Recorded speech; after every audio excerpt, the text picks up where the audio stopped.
Media 9 news को अभी subscribe करें।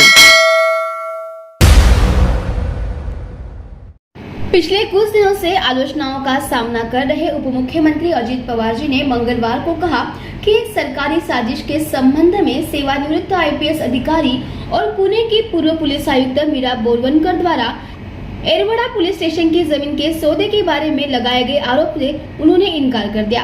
यह स्वीकार करते हुए कि संरक्षक मंत्री के रूप में उन्होंने पुणे की तत्कालीन सीपी मीरा बोरवनकर से मुलाकात की थी। अजित पवार जी ने कहा है कि यह एरवड़ा पुलिस स्टेशन परिसर के आसपास 3 एकड़ जमीन में संबंधित निर्णय लेने की प्रक्रिया से किसी भी तरह से चिंतित नहीं थे। उन्होंने जोर देकर कहा, मैं निर्णय लेने की प्रक्रिया में शामिल नहीं था, मैंने इसका मूल्यांकन नहीं किया, न ही मैं इससे संबंधित किसी बैठक में शामिल हुआ, मेरा इससे कोई लेना देना नहीं। विपक्षी कांग्रेस, राष्ट्रवादी कांग्रेस पार्टी, शिवसेना, यूबीडी और अन्य की मांग पर अजित पवार ने कहा है कि जमीन अभी भी वहाँ है, इसलिए जांच होने में दिक्कत नहीं। उन्होंने कहा, जमीन कहीं चली तो नहीं गई, यह अभी भी है, इसलिए जांच कराओ या जो चाहो करो, इससे मेरी कोई भूमिका नहीं। विभिन्न दलों की दलीलों को खारिज करते हुए उन्होंने कहा कि वह कभी भी ऐसा कुछ नहीं करेंगे जो अवैध हो या सरकार को नुकसान पहुंचाए। मधी एका रिटायर आयपीएस ऑफिसरनी एक पुस्तक लिहिलं आणि त्या पुस्तकाच्या बद्दल सातत्याने काही ना काही बातम्या यायला लागल्या आणि पार त्याच्यात अजित पवार आता अडचणीत, अजित पवारांची आता चौकशी करा, अजित पवारांनी असं केलं, अजित पवारांनी तसं केलं. मी काही केलं नाही. मी आपल्याला सगळ्यांना सांगतो की त्याच्या संदर्भात मी एक क्लिप बघितली एका चॅनलला. तत्कालीन विभागीय आयुक्त आणि राज्य शासनाचे म्हणजे दिलीप बंड यांनी सविस्तर स्पष्टीकरण केलं. त्याच्यामध्ये सदर प्रकरणातील कागदपत्रांचं मी अवलोकन केलं. ते बघता 2008 साली हे प्रकरण सुरू झालेलं होतं.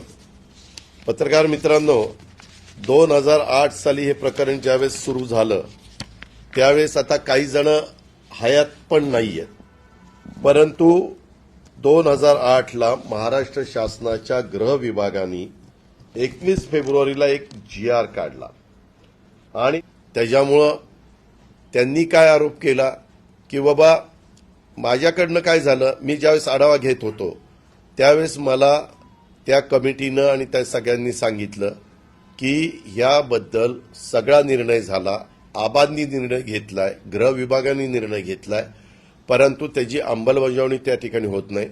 ज्यावेळेस एखाद्या कमिटीतले लोक पालकमंत्री म्हणून मला सांगतात त्यावेळेस आम्ही विचारतो कोण काय हे करतं, तर त्यांनी सांगितलं की सीपींनी सांगितलेलं आहे की मी काही ते देणार नाही. म्हणून मी त्यांना एकदा तिथं बोलवलं असेल आणि त्यांना विचारलं असेल, त्यांनी सांगितलं की मला काही द्यायचं नाही. मी म्हटलं द्यायचं नाही तर नका देऊ. मला आपण प्रयत्न केला, त्यांचं त्यांना ऐकायचं नसेल तर मला काही त्याच्यात आग्रह करण्याचं काही कारण नव्हतं. पण पत्रकार मित्रांनो, तुम्हाला दुसरं एक मी सांगतो, मी 91 साली पहिल्यांदा ह्या मंत्रालयामध्ये सुधाकर नाईकांच्या मंत्रिमंडळामध्ये राज्यमंत्री म्हणून कामाची सुरुवात केली आणि त्याच्यानंतर अनेक पदांवर मला कामाची संधी मिळाली. अनेक मुख्यमंत्र्यांच्या बरोबर मला काम करता आलं, अनेक सहकाऱ्यांच्या बरोबर मला काम करता आलं. मी कधीही सरकारचं नुकसान होईल अशा प्रकारचा निर्णय घेत नाही. एखादा निर्णय माझ्या लक्षात आला किंवा हे काही बरोबर नाही तर मी स्वतः सरळ सांगून टाकतो की हा निर्णय माझ्याकडनं काही होणार नाही, कुणी त्याच्याबद्दल माझ्याकडे पाठपुरावा करू नका.